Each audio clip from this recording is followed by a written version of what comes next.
Yo, what is going on, everyone? My name is Nick, or the Notorious Fantasy, and in today's video, we are doing my must-own mid-round running backs for fantasy football in 2021. Inside of this video, we are going to go over rounds 4 through 6, which I dub as the mid-rounds of the draft, and we are going to discuss 3 running backs, one from each round inside of this video. Now, I will talk about some of the other running backs that go in this range, but again, I'm only going to go in depth on 3 of these guys, one from round 4, one from round 5, and one from round number 6 of 2021 fantasy football drafts. Now, right now, obviously, this video is being recorded in April before the 2021 NFL draft. Things can change. One of these players may either be locked into a workhorse role or might get locked into a situation where he is in a running back by committee, or not even a running back by committee, and he gets passed up by a workhorse that gets drafted in the 2021 NFL draft. So if you guys do end up enjoying this video at any point, you end up having a great time, please make sure to hit that subscribe button down below. Not only is it free, I put out content every single day to help you guys win your 2021 fantasy football leagues. I also post NFL draft content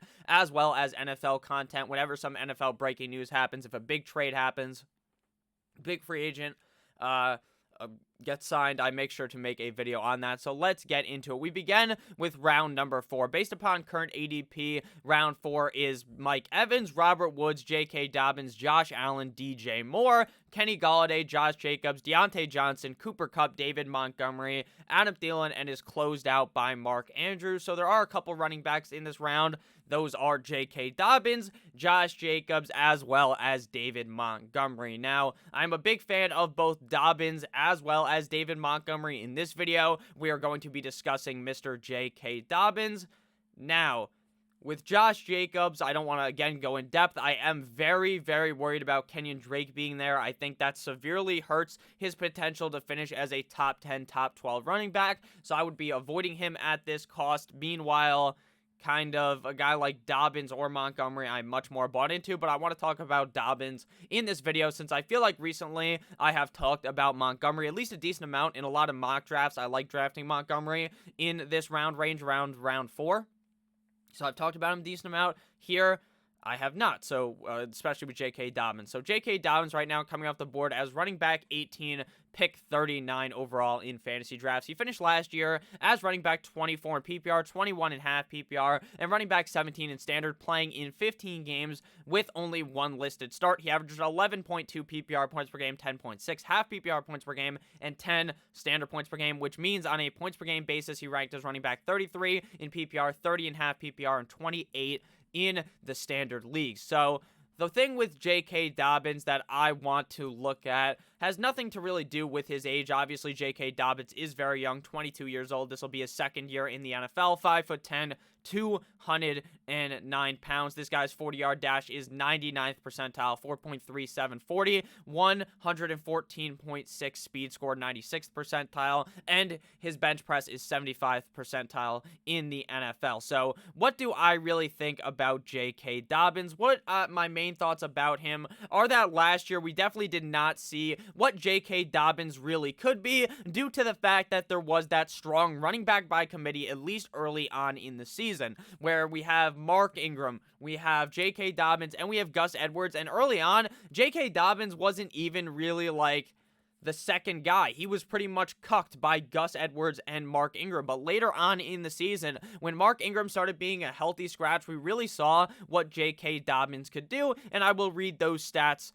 First, the splits between Ingram being in and Ingram being out, and then we'll talk about J.K. Dobbins' overall stats of his 2021 or 2020 NFL season. So he played 10 games with Mark Ingram versus 5 without. In the 5 games without Mark Ingram, he was averaging 11.74 half PPR points per game versus 10.08 with Mark Ingram in the lineup. In PPR, 12.14 PPR points per game versus 10.78 without. So a decent difference. 11.34 standard points per game without Ingram versus 9.38 without. Why is this? It's not because of an uptick in targets. His targets actually went down without Ingram in the lineup, going from 1.8 to 1.2 without Ingram in the target category, and then 1.4 in receptions, and then when Ingram was out, 0.8. What actually happened was the strong uptick in rushes, because he was getting 6.9 attempts, very nice, I like, versus 13 without Mark Ingram, which obviously leads to more rushing yards, 67.4 per game versus 46.8 without. His rushing touchdowns were the same on a per game basis, 0.6.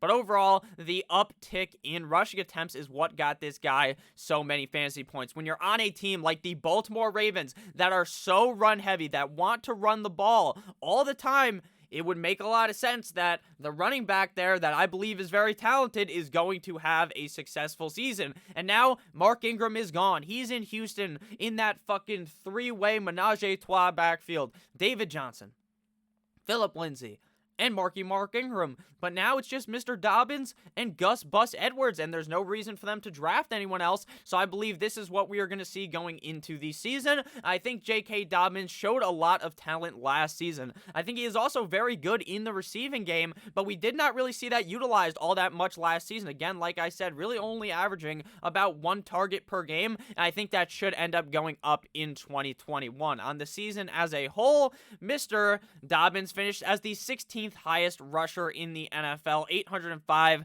rushing yards on 134 carries, as well as tacking on 18 receptions on 24 targets for 120 receiving yards and 9 total tugs, 16th most at the running back position. Interesting enough, when they were using Dobbins as a receiver, he was put out in the slot 11 times, which is 21st most at the running back position, and I see that going up much more in 2021, especially if they don't end up bringing in a receiver, because it seems like the Ravens in the draft just don't give a fuck about anything, right? They just bring in free agency Sammy Watkins. The receivers available in free agency, I mind you, Will Fuller, Kenny Golladay, other guys that were very good. Even Nelson Aguilar is a tremendous step up to what we saw on this offense last season. They didn't get any of those guys. So I really do believe that if they bring in the correct piece, this Ravens offense will be even better. But even if they bring in another wide receiver, that doesn't mean J.K. Dobbins isn't going to continue to get more work in 2021, and I am a strong believer in Dobbins having a tremendous 2021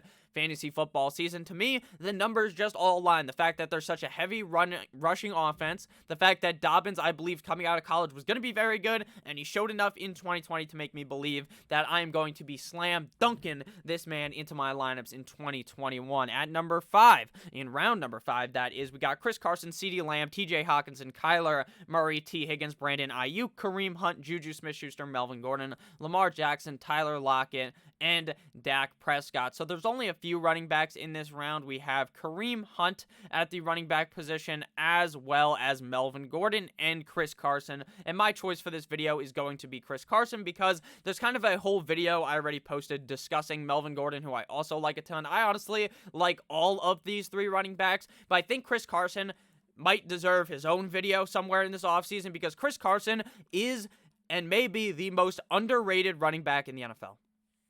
Now, I know, Nick, that's a little crazy, but it's not when we dive deeper into the numbers. Running back 21 off the board right now, pick 49, which is just ludicrous, in my opinion, because he probably will finish inside the top 15 relatively easily. In 12 games, finished as running back 19 in PPR, 17.5 PPR, and 16 in standard. Now, again, that's because he only played 12 games. He was averaging 15.6 PPR points per game, 14.1 half PPR points per game, and 12.6 standard points per game. On a points per game basis, he ranked as running back 14 in PPR, 14 half PPR, and running back 13 in standard. So realistically, he plays maybe 2-3 more games. He finishes inside the top 15 at the running back position. Like I said, is almost a guaranteed fucking layup esque move, in my opinion. I genuinely believe that he is going to be a very safe pick in 2021. What's different about the Seattle Seahawks offense? Nothing really.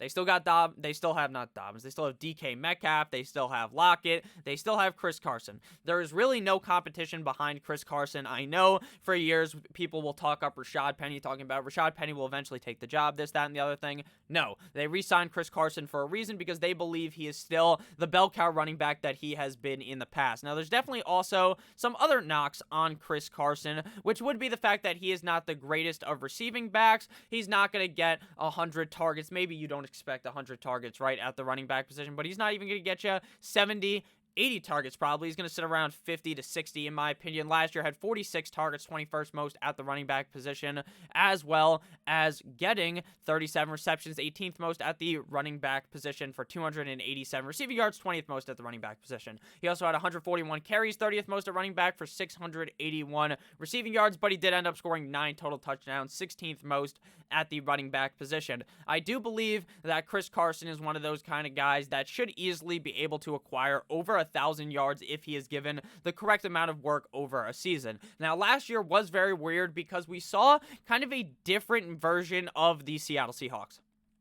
We saw a team that was more likely to kind of pass early on in the season, and then later on in the season, they were more likely to kind of try to run. Early on, it was the let Russ cook movement, right? We saw all across Twitter, hashtag let Russ cook. They're even talking about it on the TV broadcast. That's how you know it's a big deal, when you got fucking Tony Romo talking about it and telling you that Russell Wilson used to play baseball. So now we got to look at the numbers between the beginning of the year and the end of the year, and what's surprising is even when they weren't running the ball as much, he was still able to perform, and when they were running the ball a lot, he was still able to perform, so there's really no strong difference for Chris Carson, which to me is very interesting considering towards the end of the season, he was getting more carries, at least more consistently, but he wasn't even performing as good, so it was kind of weird, but again, he did end up getting injured last season. I do believe Chris Carson is one of the safer running backs in fantasy football, currently going inside of the 5th round, probably will be around a 4th round pick by the time we're drafting in August. That's just my assumption. But again, a lot of people just don't put much respect on Chris Carson's name, right? Because you watch Chris Carson and you don't see some fucking extreme juke moves, extreme spins, some hurdles, anything really insane.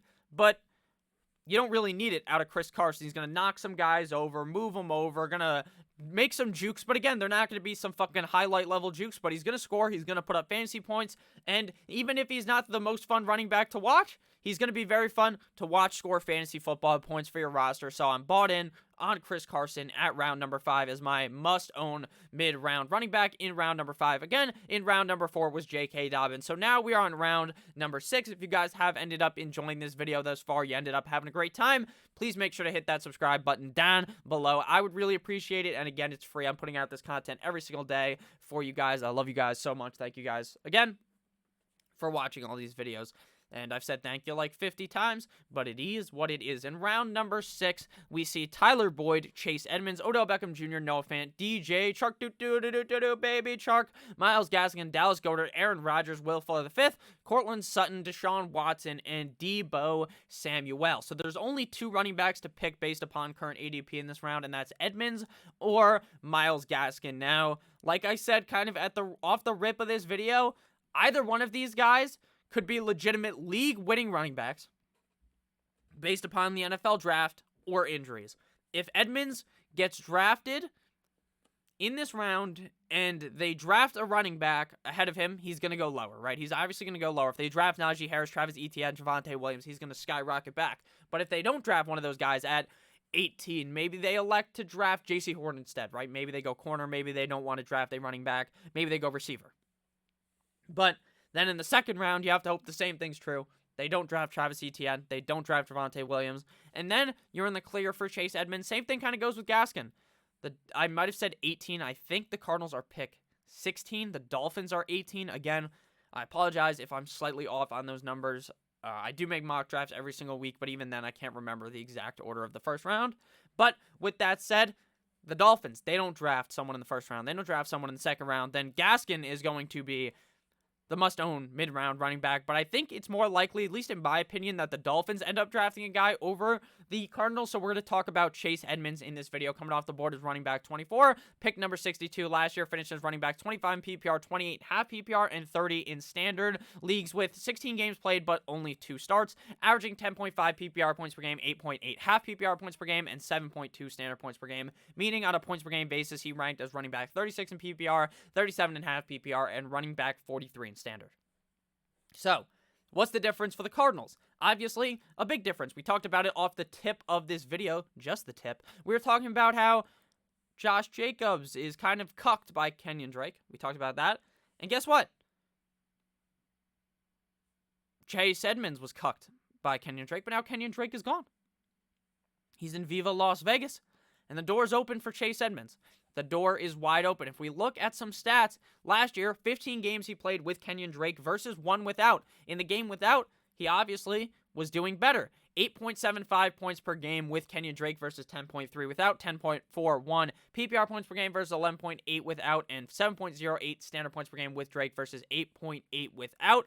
Why is this? It's not due to an increase in targets or receptions, which actually surprised me. 3.33 receptions per game versus 3 without. 0.27 receiving touchdowns versus 0 without. 4.33 targets per game. 69 on the year. That is the if he played all 16 games, that's how you see the full season pace. Very nice. 3 without. So it's not even due to the targets, the receptions, any of that. It's due to the rushing attempts, going from 4.8 rushes per game to 25. Now, again, he's not going to get 25 rushes a game. I doubt it. They'll obviously bring in someone to be behind him. The running back out of Fordham. They'll bring someone behind him. Chase Edmonds is running back out of Fordham. They will. But I think Chase Edmonds has the potential to get the lion's share of the carries, and he was getting more rushing yards per game. Obviously, 70 rushing yards per game versus 25.2 with Kenyon Drake. So what's kind of the deal with Chase Edmonds now? Chase Edmonds is a short motherfucker, a short king, just like his quarterback, Kyler Murray. I think they might be the same height, 5'9", 205 pounds.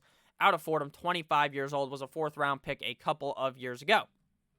His stats, again, nothing super sexy. 448 rushing yards, 97 carries on the year, but he does get a lot of targets. 68 targets, one off of being very nice. Last season, he had 53 receptions, 7th most at the running back position, 402 receiving yards, 6th most at the running back position, and 5 total touchdowns. Now, without knowing what happens in the NFL draft, it's hard to predict that Chase Edmonds is going to be 100% a league winner. I made a video a couple weeks ago before Aaron Jones signed with the Green Bay Packers, and I said A.J. Dillon is a league winner. Well, Nick, obviously that was wrong because Aaron Jones signed back, so I'm not going to claim Chase Edmonds is a league winner, but I do believe he genuinely has the potential to be one if they do not end up bringing in a running back via the 2021 NFL Draft. So thank you guys all so much for watching this video. Let me know which running backs you would have preferred. Maybe instead of being a Chase Edmonds guy, you're all on the Myles Gaskin train, or maybe instead of saying Chris Carson is the most-owned running back of the 5th round, maybe you're more on board with Melvin Gordon or Kareem Hunt, and maybe in the 4th round, instead of going with J.K. Dobbins like I did, you like Josh Jacobs for some reason, or maybe you like David Montgomery. Thank you guys all so much for watching this video. Down below in the comments, I always say at the end of the video, you make it all the way this far, please leave a word down below in the comments. And I have a White Claw sitting next to me that I was drinking the other day. Actually, this one's not even open. I'm not going to fucking put the thing in, because no free ads over here. No free ads. This is a mango White Claw. So leave a comment down below, something involving mango. I actually do not like the flavor mango. White Claw is any type of drink that's mango. I don't really like orange either. You ever had like an orange Bud Light? Those to me, I don't really like those either. But thank you guys all so much for watching. I hope you guys had a great rest of your guys' day. Leave the word mango down below. I love you guys all. Stay safe. Happy Sunday. We're going to have a great week ahead of us, guys. As always, stay safe. Goodbye.